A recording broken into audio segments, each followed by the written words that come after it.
Magandang araw, magandang hapon at magandang gabi sa ating mga kababayan sa iba't ibang panig ng mundong ito. Siyempre sa mga banateros, banateras worldwide, shout out din sa inyo. And sa mga kababayan natin na naghihirap dyan sa bansang Pilipinas dahil sa mga magnanakaw, dahil sa mga kurap na mga politiko sa Luzon, Visayas at Mindanao. Kamusta naman po ba kayo? Ako po muli si Coach Oli News PH. Okay, doon sa mga hindi pa po subscriber ng channel na ito, konting lambing lang po, konting suporta sa Team Suka at sa Team PDP at sa Team Duterte na patuloy na nakikinig kay Tatay Digong. Shout out po sa inyo. Huwag kakalimutan, subscribe sa channel na ito. Subscribe po. And i-like nyo po itong vlog na ito. Pagkapasok nyo pa lang, i-like nyo agad nang sa ganun ay ikalat agad ito ni YouTube. Kasi pagka maraming like, mas pinopromote ni YouTube sa iba't ibang manunood. Okay?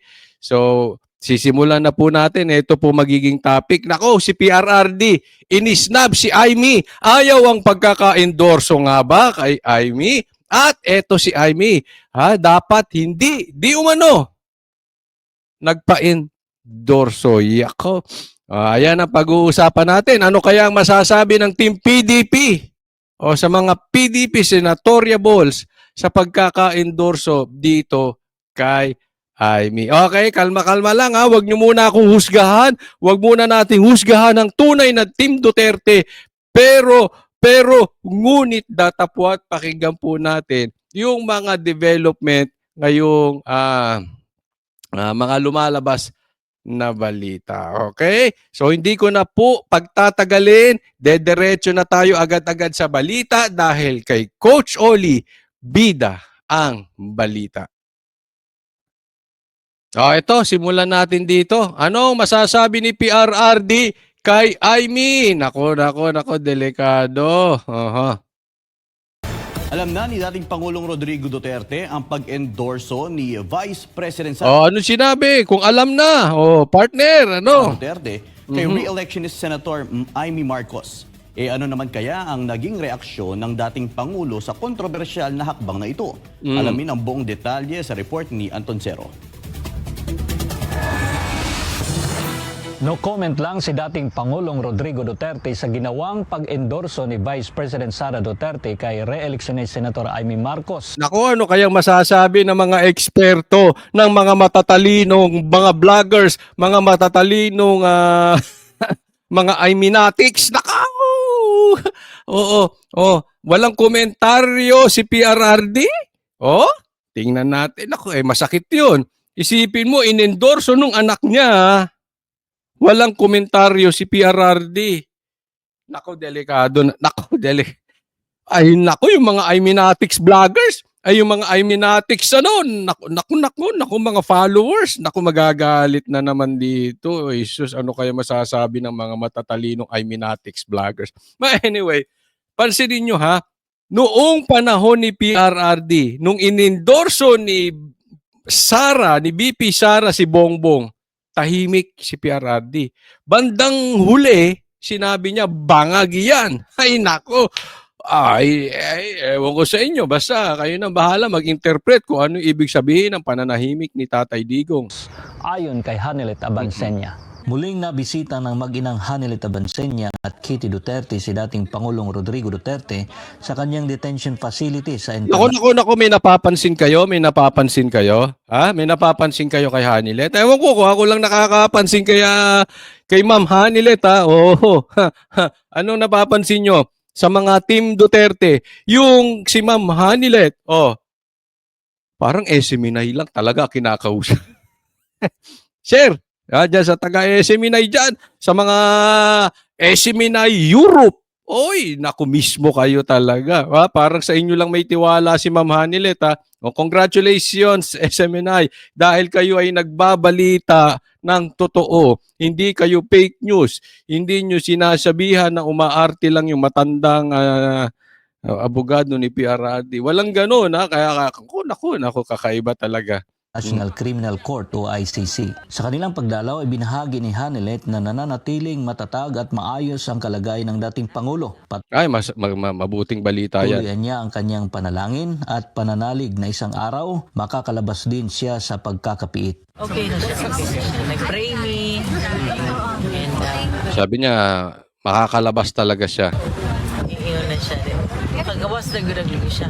Tinood. Yes. Manifest good niya. Pagdating sa posibilidad na makabalik si dating Pangulong Duterte sa Pilipinas, buo ang pananalig ni Hanelet na may mas mataas na kapangyarihang kikilos para may sakatuparan ito. God will make a way. Wala Yo! siya. Yes. Gawa ito ng tao. Gawa ng tao. Pero ang ang gawa ng Diyos, hindi na kayang labanan ng tao. Ayan, ako talaga malaki paniwala ako diyan na God will make a way. Alam mo, alam nyo, total ito ay Holy Week ngayon, no? Pag hindi nyo nakuha ang hustisya sa mundong ito, makukuha natin ang hustisya sa eternity. Ayan, ako'y talagang malaki ang tiwala ko diyan. Diyan po ang pananindigan ng aking paniwala dahil hindi po tayo dito nakatira sa mundo. Squatter lang tayo dito sa mundo. Para doon sa may tiwala sa ating Panginoon, ang talagang tutuluyan natin ay ang langit. No? Kaya, kung wala mang hustisya, God is the equalizer.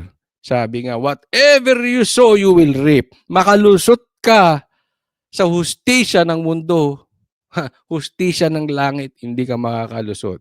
No? Sa kahit kanino po man yan. Kaya ako medyo ingat-ingat tayo sa pag-aabuso. Lalo't lalo na pag tayo ay nasa kapangyarihan, pag tayo ay nasa taas, pag tayo ay mataas ang posisyon, pag tayo ay may pera, pag tayo ay malakas, mag-iingat tayo doon kasi minsan ay tayo umaabuso pagka tayo ay maraming pagpapala. No? So, I agree. Makukuha din ni Tatay Digong ang hustisya. Balik ka rin kahit na kanino mga tao, kahit na demonyo ka, di ba? That even the demonyo is acknowledging that there is Ayan, even the devil is acknowledging Jesus Christ. Totoo naman. Wala ako dyan kay Ma'am Hanelet. Even actually, I'm looking forward that every knee will bow down to the name of Jesus Christ in the future. Okay, so tuloy po tayo. Jesus Christ. Ayoko magpaka-religious dito. Kaya lang yun ang pong binibigyan lang natin ng komentaryo yung sinasabi ni Ma'am Hanelet. Nagpaabot din ng pasasalamat ang dating Pangulo sa kanyang mga taga-suporta, kasabay ng panawagan na ipagpatuloy ang laban. Sa mga supporters, nagpaabot siya sa pasalamat o kanang padayon daw. Nagpapasalamat si Tatay Digo sa mga sumusuporta sa kanya. Tama po, ako rin nagpapasalamat kay Tatay Digong. But ever since Duterte kami, Tatay Digong. We listen to Tatay Digong. Kahit nga noong, kaya kami hindi nabudol. Ito ulit, hindi ko pinagmamalaki, but I think dapat balik-balikan natin yung aral na yon nang sa ganun ay meron tayong matutunan. Kaya po, hindi nabudol ako, ang buong Banateros, hindi nabudol nung panahon ng 2022 election. Nakinig kami none other than kay Tatay Digong. Pakiulit po para maliwanag po tayo doon. Kasi ngayon, talaga marami ang sigaw ng taong bayan. Tama po ba? Budol, budol, budol. Marami ang nabudol. O, di ba? Kami hindi nabudol dahil nakinig kami again, none other than Tatay Digong. Meron bang iba? Wala. Tatay Digong. Kasama ba ang anak, kapamilya, partido, etc. Hindi po, Tatay Digong. Kanino lang? Kay Tatay Digong. Dahil kay Tatay Digong. Maliwanag po ba? Kay Tatay Digong. Malabo ba? Kay Tatay Digong. Nagkakaunawaan po. Maliwanag naman siguro na ang ibig sabihin ni Kotsoli, kay Tatay Digong. Thank you na mabuhay ang Pilipinas, mabuhay ang kabalohan the word mabuhay, di ba? Mabuhay ang Pilipino. Daghang salamat dito. Kabalo siya na every time na naitaw. Samantala, ibinahagi ng mga Pilipino sa Netherlands kay Hanelet ang kanilang mga alalahanin hingil sa posibleng mangyaring dayaan sa Bakit parang walang mainstream media? Kawawa. Kawawa. andun sila balita ni Nora Honor. I mean, ah, may she rest in peace, hindi po natin binabastos kaya may ano, wala sila dito. Nagtatanong lang po. I'm just curious. dating na halalan sa Mayo 12. Ayon sa kanila, may takot silang muling maganap ang mga hindi pagkakapantay-pantay at pandaraya sa O eto yung patungkol, takot po yan, nararamdaman ko yan, maraming nagko-komentaryo, maraming nagme-mensahe sa akin, at hindi lang sa akin, doon sa mga Duterte vloggers na talagang takot sila dito sa posibilidad na magkakaroon talaga ng dayaan. Anong masasabi ni Ma'am Anilet? proseso ng pagboto. Gayunpaman, mariing itinanggi ni Hanilet na may kakayahan silang manipulahin ang halalan, lalo na kapag ang dami ng boto para sa mga kandidatong iniendorso ni dating Pangulong Duterte ay malaki at overwhelming. Yan ang paulit-ulit na sinasabi ko sa mga campaign rallies, okay? Sa mga naatinan ko sa Laguna, sa saan dyan, sa Hawaii, sa New York, at saan-saan pang rally ng mga pinupuntahan ko, ang lagi kong sinasabi, ang panlaban sa daya, tambakan. Wala silang magagawa pag tinambakan natin. May problema tayo pag doon sa pagdating sa mga kandidatong 8, 9, 10, 11, 12. Kasi yan madadaya yan. Okay? So anong pinaka panlaban doon para hindi madaya yung ating mga kandidatong pang 10, 11, 8, 9, 10, 11, 12? Tambakan. So kung malayo ang agwat, kahit nasa dulo po, hindi madadaya. Kasi nga tambak. So, it's very important na lahat tayo ay magsakripisyo at bumoto. Kabila ng mga isyong ito, naniniwala si Hanilet na hindi na ito magagapi o magagambala kapag ang boto ng bayan ay tunay at malakas. Kana galing tikas, they can only do so much. Oh, limitado ang magagawa nila. Sinasabi ko sa inyo, hanggang doon lang sila. I am Sabi nila. telling you, they can only do so much. Pag overwhelming Kapag sobrang laki ng boto, hindi niya kayang dayain. Ganyan na rin ang nangyari noong 2016. Maraming nagsasabi na si Tatay Digong nadaya. But still, dahil sa laki ng lamang ni Tatay Digong, naging presidente pa rin. Yan ang halimbawa na dapat talaga tambakan natin ang kalaban. Pero may mga nababalitaan nga ako, sa katunayan nababasa ko sa Facebook ni Roberto Tiglao na sinasabi niya na nagsisiurong na daw yung mga pinanser ng administrasyon dahil nararamdaman nilang matatalo, no?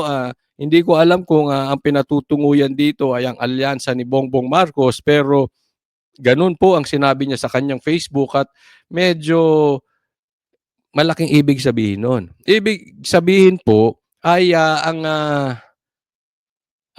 mga supporters ay mawawala na sila ng tiwala sa gobyerno, ay sa team ni Marcos, ipo-pull out nila yung paano pa sila gagalaw kung walang suporta financially. And at the same time, malaking bagay po sa atin yan. Ibig sabihin, alam nila, lumalamang na po ang Team Duterte, ang Team PDP. No, so baka ipo-pull out nila yung suporta ron. Alam nyo naman ang mga negosyante niyan, sigurista, ibabato nila doon sa Team PDP. Hindi natin alam kung yan ang magiging hakbang, but definitely, according doon sa post sa Facebook, pinull out na yung financial support. kani ang kuan boto dili na nila makaya. Yes, that's Di na nila mga they can only do so much. Hitabo na ito una sa panahon 2016. Na magigtog gyapon tikas pero sa kadako sa liboto sa iya wala gyapon. O, hindi pa rin hinimok umubra, ni sabi Hanilet niya. ang publiko na bumoto ng diretsahan sa mga kandidato ng PDP Yan, ang importante dyan. laban. Siyempre PDP laban straight. Okay? Iboto po natin yung PDP laban straight. Anong ibig sabihin ng straight? Diretso. Anong ibig sabihin ng diretso? Lahat. Yung 10 na PDP Team Duterte, iboto po nating lahat. Kung kayo ay tunay na sumasampalataya at naniniwala sa ipinaglalaban ni Tatay Digong, kung talagang mahal nyo si Tatay Digong, iboboto nyo yung 10. Coach Oli, siyam ba? Hindi, 10. Coach Oli, pwede ba yung 8? Hindi, 10. Coach Oli, pwede ba yung 7? Kasi 7 lang gusto. Hindi, yung 10. Coach Oli, kaya gusto ko yung 5 lang eh. Pwede ba yung 5 lang? Hindi, yung 10. Maliwanag po ba o maliwanag na maliwanag? Doon lang sa kinakausap ko rito, yung tunay na nagmamahal kay Tatay Digong. Yung tunay na Team Duterte. Kung hindi po kayo Team Duterte, maluwag po kayo kung sinong gusto nyo iboto. Kung gusto nyo 6 lang, 6 lang. But I'm talking to the real Duterte. To the real DDS. Sa real, tunay na nagmamahal kay Tatay Digong. Napakaliwanag ng sinasabi niya. Ano bang sinabi niya? Ulitin ko, 9 ba? Hindi, 10. 7 ba? Hindi, 10. Makulit ba ako? Yes po, kasi marami ako nabibasa sa komentaryo. Makukulit din. Hindi ako 7 lang. Hindi ako 8 lang. Ako 6 lang. Hindi. Ngayon, kung hindi mo mahal si Tatay Digong, it's okay. Do whatever you want. Vote for whoever you want. I'm talking to the people na may tiwala, may pagmamahal kay Tatay Digong, kasi makulit sa komentaryo, makulit din ako dito. Hindi po 9, hindi 5, hindi 6, hindi 8, 10. Maliwanag? Okay. Botohan na to, kailan naman ta sa atong botohan, katong tinuod na tao, tinuod nga magserbisyo, PDP palihog lang. Samantala, sa pag-endorso naman ni Vice President Sara kay Senator Amy Marcos, Eto, question. Ano ang masasabi ni Tatay Digong sa pag-endorso ng anak niya? para sa pagkasenador, sinabi ni Hanilet na alam ito ni dating Pangulong Duterte. Ngunit Alam, ngunit, nananatiling tikom ang kanyang bibig sa nasabing isyo. Awareness. Okay. Awareness. Alam mo yung ganyan? Alam mo na inendorso ng anak mo tapos tahimik ka? It is as if sinabi niya, ayaw ko kay Amy. Remember that. Ako, sa pagkakaalam ko, ganyan ang ginawa niya kay BBM last time. Hindi niya inendorso. Sa katunayan, medyo alam ko kung sino ang gustong i-endorso ni Tatay Digong. Hindi lang siya makapag-endorso that time kasi kokontrahin yung inendorso ng kanyang anak. But this time, mas naunang nag-endorso si Tatay Digong ng alin? Nung 10. Tapos tikom ang bibig patungkol kay Amy. Siguro naman, yung mga matatalinong vloggers na Iminatics na uunawaan na yan. Siguro naman, yung mga matatalinong Iminatics na mga followers na uunawaan na yan. Diba? Kadaling sabihin, yes, Amy. Pag sinabi ni Tatay Digong, Amy, sige, wala tayong pag-uusapan. Paano pag sinabi ni Sara? Hindi, pag sinabi lang ni Tatay Digong. Kasi ganyan din naman, di ba? Inendorso ni BP Sara si Bongbong. Wala po tayo sisiyan, nagpapaalala lang. Paano kung inendorso ni Kitty? Hindi. Kung anong endorso ni Tatay Digong. Paano kung inendorso ni Hanilet? Hindi. Basta inendorso ni Tatay. Paano kung inendorso ni Mayor Baste? Hindi. Kung ano sabihin ni Tatay Digong. Para hindi. Kasi alam nyo, kung ang Pilipino, makinig tayo mabuti. Ito po hindi tayo nagsisisihan, nagpapaalala lang. Kung ang Pilipino nakinig kay Tatay Digong nung 2022 election, wag po kayo magagalit, hindi ko po kayo sinisisi. Okay? Mahal ko kayo, tayo lahat Pilipino, wala tayong sisihan. Pero tingnan nyo, kung tayo ay nakinig kay Tatay Digong noon, wala tayong problema ngayon. Ang punto ko lang, makinig tayo kay Tatay Digong. Not to anyone. Tatay Digong. Maliwanag po ba? Hello? Maliwanag po. Okay? Wala tayong nililiwanag lang natin. So sana, let's focus. Ang problema natin, medyo kalat yung utak natin. Let's focus. Ano ba sinabi nung ating sinusuportahan? Tatay Digong, focus lang tayo doon. Wag nang to the left, to the right. Ngayon, kung ikaw yung BBM, bahala ka. O kung ikaw ay Team Aimee, di bahala ka. Kung Aiminatics ka, di okay lang. Diyan, Aiminatics ka di sige lang, go mo. But if we are talking about Tatay Digong, let's focus on him. Okay? Alright.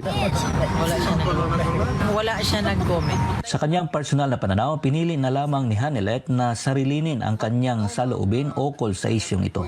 Wala lang to ako itago. Sa akin na lang yun, itatago ko na lang, walang magkakakita. O. Ano masasabi niya kay Aimee? Sa akin na lang yun, itatago ko na lang. Yun din ang sinabi ni Ma'am Hanilet. Malabo ba o maliwanag? Kailangan ko pa ba ipaliwanag yan, mga kababayan ko? Kailangan ko ba bang ipaliwanag sa mga matatalinong vloggers ni Aiminatics? Kailangan ko ba bang ipaliwanag yan sa mga matatalinong mga supporters ng Aiminatics? Hindi na siguro, maliwanag na. Alright. Uy, makakita. Dito sa The Hague, Netherlands. Ito sa Anton Cero, ang inyong Congratulations, partner Anton Cero, ha? Okay, talagang napakagaling nyo dyan. Kayo lang talaga nakakakuha ng interview kay Ma'am Hanilet. Okay, next po. Ito po. Ito matindi. Ito, pakinggan natin. Anong masasabi ni Tatay Digong patungkol kay Aimee? Wala siya ngayon, may mensahe siya.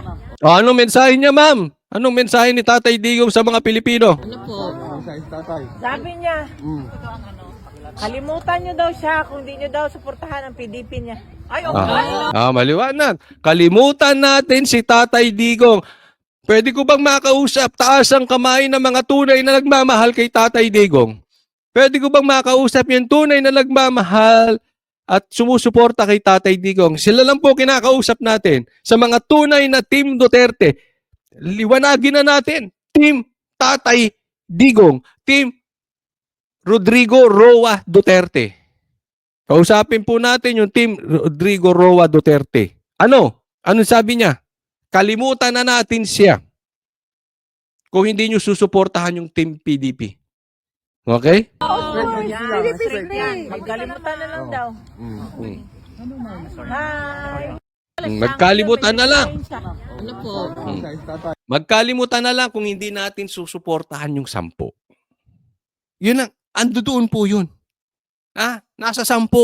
Ulitin ko, hindi 8, hindi 9. Hindi 7. Kasi maraming mga makukulit dyan sa comment section, pinapasok tayo ng mga, ng mga Aiminatics. Oo. Sasabihin, 7 lang. Tapos, idadagdag ko si Aimee at idadagdag ko si Camille. Basta ako, 7 lang o 8 lang. Wag na matigas sa ulo, kaya tayo nabubudol. Kayo pala. Kaya pala kayo nabubudol noong 2022. Ayaw nyo makinig kay Tatay Digong eh. Di ba? 10. Team PDP. Ang liwanag niya, no? Alam mo, eto titingnan natin. Matindi yung binitawan ni PRRD na yan. Napakatindi po niyan. Yung pananahimik niya about Aimee, yung pananahimik niya patungkol sa endorsement ng kanyang anak, yung kanyang sinabi na magkalimutan na lang kung hindi nyo susuportahan yung PDP. It is as if yung PDP, yung 10, hindi yung 9, hindi yung 8, yung 10 ay siya ang binoto nyo. Kung ang gusto nyong iboto ay si Tatay Digong, boto natin ng 10, hindi 9, hindi 8, hindi 7, hindi 6, hindi 5, 10. Okay? Napakaliwanag niyan. That says a lot. Sa katunayan, hindi lang pwede magsalita si Tatay Digong doon. Kung nagsalita si Tatay Digong doon, baka meron na naman siyang sinabihan, ay iyan bangag, ay yung anak niyan banag, yung iyan ay plastic, ay iyan ay mangga, ay baka maraming sinabi, baka lang hindi natin alam. No? Hindi natin alam. Pero tahimik si Tatay Digong kasi nga hindi siya pwede magsalita. But definitely, loudspeaker po. Sa loudspeaker nagsalita si Tatay Digong. Loudspeaker itong binitawan niya through Ma'am Hanilet. Diba? Napakaliwanag. wag na po nating guluhin. Ito pakiusap ko lang. Wala namang problema kung gusto niyong suportahan. Sa mga Iminatics, walang problema. Suportahan ninyo kung gusto niyong suportahan si Aimee. I mean, we understand you. Iminatics kayo eh. Wala pong problema doon. 'Di ba? Ever since naman, these people are the same people who are supporting Aimee. Kilala nyo naman sila eh. Hindi ko na po kailangang isa-isahin. You know them. Dating-dati pa yan, hindi talaga bumitaw yan. Yung mga kaibigan ninyong, yung mga manunood na mga kaibigan ninyo, they are really Iminatics. Even the vloggers, you know them, di ba? So, okay lang, nirerespeto namin kayo. You promote Aimee, you campaign for Aimee, you do everything for Aimee. We understand you are Iminatics. Huwag na lang po nating guluhin yung 10. Di ba? If we really love Tatay Digong, if we really support Tatay Digong, go for the 10. Huwag na kayong magsasalita nung may mga ano pa kasi, hindi, 7 lang, hindi, 8 lang. Hindi, huwag na po. Huwag, tigil-tigilan na natin. Kaya po marami kasi mga Pilipino makukulit. Tinatawag na eksperto, strategy daw yan, may planong nakatago yan, etc. etc. Look what happened. Ano ba sinabi nila before sa atin? May continuity. Kaya inendorso ni BP Sara si Bongbong. May continuity ba? Nangyayari ba yung continuity? Kung sa tingin ninyo may continuity, iboto niyo ang team Bongbong. Pati team Iminatics, iboto nyo na. Walang problema. Pero kung wala namang continuity, sa tingin ninyo, tigil-tigilan na muna natin yung meron silang secret arrangement, secret agreement, meron silang strategy.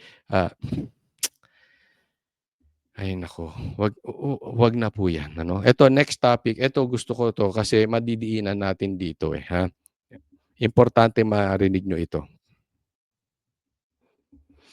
Okay, ito, napaka-importante po ito, sasabihin. Okay? Nag-meeting po sila, no? Hindi ko nababanggitin ko sa lugar ito, pero napupuntahan po namin itong lugar na ito kung saan sila nag-meeting. At andyan po si andyan po si si Sara, BP Sara, at saka andyan po si Aimee, andyan din po yung nakakabatang kapatid niya na si Serbong at yung kanyang asawa, no? Pero hindi ko alam kung ano mga pinag-usapan, but let's just discuss kung ano yung nasa video. Okay? Kasi yan naman public knowledge. Kung ano mang mga pinag-usapan, hindi ko alam.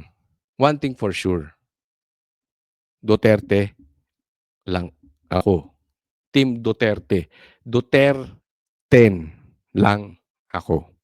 Duterte. Yung dalawa pinag-iisipan ko pa, but definitely not Aimee unless nailagay ko na yun sa vlog ko before, panuorin nyo na lang, hindi po salita. May maliwanag na masasabi si Aimee na napapatunayan ng gawa. But as of today, Duterte lang ako. No for Aimee. Pero pakinggan natin itong sasabihin ni Aimee, ha? Oh, in-invite kayo ni, parang si Lisa nakalagay dito, dumudugo, di umano ha.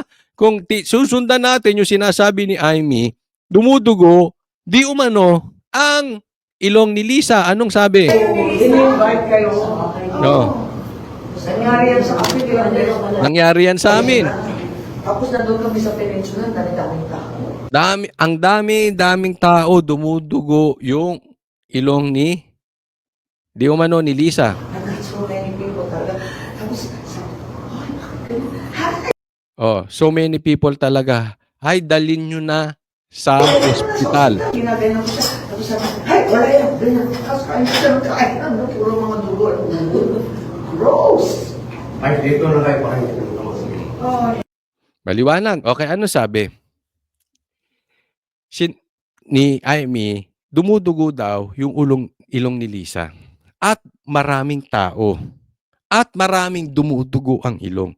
Alam nyo po, sabi niya, dalhin na yan sa ospital. Okay, kung susundan natin yung sinabi ni Amy, that is not normal. Kasi kumakain sila, dumudugo ilong. At marami. I mean, imagine ninyo, kaming banateros, kumakain, dumudugo ilong ko. Tapos dumudugo ilong ni Banat Bay. Dumudugo yung ilong ni Boss Dada. Dumidugo yung ilong ni Jay Guevara. Dumudugo yung ilong ni Master Judea. Tapos kumain kami tuloy-tuloy lang. Abnormal, di ba? I mean, ibig sabihin nun, they are used to it. Sanay sila ng ganun. Sanay sila ng dumudugo. Kasi, dumudugo, dali na yan sa ospital, hindi anong reaction, tuloy ang kain. Okay lang yan. Tuloy na. Hindi, wala yan. Parang ganun. Imagine niyo, kaming lahat ng banateros dumudugo ilong, dire-diretso kain. They are may ibig sabihin. Something fishy. Hindi po ba? Hindi po normal yun eh. Hindi po normal na gawain. Okay? Now, hindi po natin pwedeng husgahan bakit tumudugo yung ilong nila. Baka sasabihin naman nila, hindi ka naman eksperto sa kalusugan. No? Okay? Hindi po ako eksperto. One thing I can say, hindi po ito normal. Pero bigyan natin ng komentaryo yung sinasabi ni BP Sara na ano? Ay, ni BP Sara ni Amy. Pag tiningnan natin dito, at tama kasi medyo malabo pero may caption, no? Kung tama yung sinabi ni Amy dito, nangangaluhulugan na ilalaglag na niya si Lisa. That's one thing for sure. Sinimulan niya ng ilaglag si Lisa. Kasi hindi nga normal eh. Ang problema dito, sa napapansin ko lang, ang nasa posisyon ay yung kapatid niya na si BBM na presidente. Lahat po, ang napuna ko, sinisisi ni Amy, lahat nung nasa paligid. Si Boying, si Torre, lahat. Si Lisa. Sana man lang, tumbukin niya yung kapatid niya. The real problem is yung brother niya. Whether yung brother niya ang gumagawa ng kaguluhan sa Pilipinas or hindi, I think, kung meron siyang pasabog na gagawin at patuloy niya nang ilalaglag ang administrasyon ni Marcos, ni BBM, wag naman puro yung nasa paligid. Kasi whether guilty or not guilty yung kapatid niya, being the president, he is the main problem. So wag tayong umasa na binabanata ni Amy yung ibang tao. Tapos yung kapatid niya, hindi, binanggit niya rito, si Lisa lang. Hindi niya binanggit, dumudugo ba yung ilong. Basta maraming dumudugo ilong, hindi niya binanggit yung kanyang kapatid. Diba? Alam nyo, dyan po nagkakaroon tayo ng problema. Yan po ang sinasabi nila na si Amy ay parang sumisafety lang. Alam po nating lahat na si Amy, simula hinuli at kinidnap si Tatay Digong at dinala sa Hague, si Amy po sa lahat ng Team Alyansa, siya ang dumausdos ang rating. Yung iba nag-maintain, yung iba bumaba, pero walang bumaba at walang dumausdos katulad ng pagdausdos ng ratings at ng sa survey ni Amy. So ang dating sa kanya, etong pagkampi niya kay BP Sara, etong paghihiring niya kay dito sa Senado patungkol sa investigasyon ng pagkidnap kay Tatay Digong, etong pagpapa-endorso niya ay dahil personal na pakinabang, hindi para sa bayan. And we cannot blame the people na yun ang naiisip patungkol kay Amy. Huwag po magagalit yung mga Ayminatics ha. Huwag po magagalit. Pero syempre, yung iba, ganyan ang nakikita kay Amy or doon sa mga Ayminatics. Kasi dumadaus-dus na siya eh. Matatanggal siya bilang senador, wala siyang posisyon. Darating, wala na siyang boses. Kasi nga, presidente ang asawa niya, tapos ngayon, mawawala siya sa Senado. So, kailangan niyang bumaligtad ng todo. In short, wrong motive po ang tawag namin diyan. Ipokrita. Kaya lang niya ginagawa dahil sarili niya nasa isip niya. Kaya nga maraming nagsasabi na ito si Amy ay dapat hindi nagpa-endorso kay BP Sara. 'Di ba? Ang dapat ginawa ni Amy, kung talagang para sa bayan siya at ilalaglag niya dahil marami siyang nalalaman patungkol kay Lisa o patungkol doon sa mga sekretary o patungkol sa kapatid niya, ginawa na lang niya muna. Nagtrabaho siya. Pinakita niya siya ay kakampi ng taong bayan. Iboto niyo ako or hindi niyo ako iboto. Basta ito nalalaman ko, sasabihin ko at ipaglalaban ko ang taong bayan. Sigurado, hindi Ayminatics lang ang kakampi kay Aymi. Baka pati kami. Baka pati yung mga solid Tatay Digong. Yung mga ayaw ngayon kay Aymi, baka ikinakampanya pa si Aymi kung hindi siya nagpa-endorso. Gumawa muna siya. Kung nagtrabaho muna ito si Aymi, isiniwalat niya yung mga nalalaman niya. Ipinaglaban niya ang taong bayan. Baka kahit sabihin niya, huwag niyo akong iboto. Hindi ko kailangan ng inyong boto. Basta ako, sinisiwalat ko yung mga nalalaman ko, pang-aabuso, kamalian, at pagnanakaw or kung ano man patungkol sa gobyerno. Dahil mahal ko ang taong bayan. Baka ipagpilitan pa ng tao. Yung mga kontrabida ngayon kay Amy, baka kinampanya pa siya kahit hindi siya nanghihingi ng boto. Yung po ibig kong sabihin, sana nagsakripisyo muna. Maling-mali yung nagpa-endorso siya. Mali. Kasi ang kita ng taong bayan dyan, sarili niya lang iniisip niya. Greedy lang. Ayaw mawala sa pwesto. Suwapang. Ganun po ang dating. Totoo man or hindi, we cannot blame the people kung gano'n ang iniisip nila. Di ba? Kung nagsakripisyo siya, hayaan ko na yung pagtakbo ko. Gusto nyo ako iboto o ayaw nyo ako iboto, basta eto si Lisa, tatatatatat. Eto alam ko kay Boying, eto alam ko kay Torre, eto alam ko sa kapatid ko, eto ang maling ginagawa nila, eto dapat natin solusyonan. Pinakita niya muna. Kung ayaw sa akin ng Team Duterte, kung ayaw sa akin ni BP Sara, okay lang, basta gagawin ko to. Tapos. Kaya alam mo, yung pagpapa-endorso niya, yung gimmick nila, baka mamaya kinonvince pa siya dito nila. But anyway, kung sino man nag-convince, kung sana yung pagpapa-endorso niya kay BP Sara, nagba-backfire talaga. Hindi nakakabuti sa kanya. No? But anyway, again, uulitin ko, wala po tayong pilitan. Wala po tayong pilitan. Kung gusto nyo si Amy, dahil sa tingin nyo makakatulong, go. Pero wag po nating iboboto si Amy dahil sa tingin ninyo meron silang secret agreement. At sasabihin ninyo, because I trust Sara and meron silang strategy. I trust Sara dahil meron silang... Hindi po kami anti-Sara. We will promote hard for BP Sara. We'll even promote her to become the next president. Hindi po yun ang problema. Ang problema si Amy. 'Di ba? Kung tingin ninyo, okay siya, iboto nyo. Pero don't vote for her patungkol or dahil sa kadahilanan na merong secret agreement. Or you just trust BP Sara. 'Di ba? Hindi sa sinisiraan si BP Sara, but in-endorse din ni BP Sara si BBM. At nag-apologize siya patungkol dito at nauunawahan natin si BP Sara. No, mahal natin si BP Sara. She will be the next president. We will promote her. 'Di ba? So, boto niyo si Amy patungkol sa gawa. Huwag sa salita. Yun lang po masasabi na. Huwag doon sa kung anong ine-expect ninyo. Kung meron kayong ine-expect kay Amy, dapat ilabas niya yon bago mag-eleksyon. Napakadelikado sa kanya ilalabas yon after the election. I'm telling you, that is budol 2.0.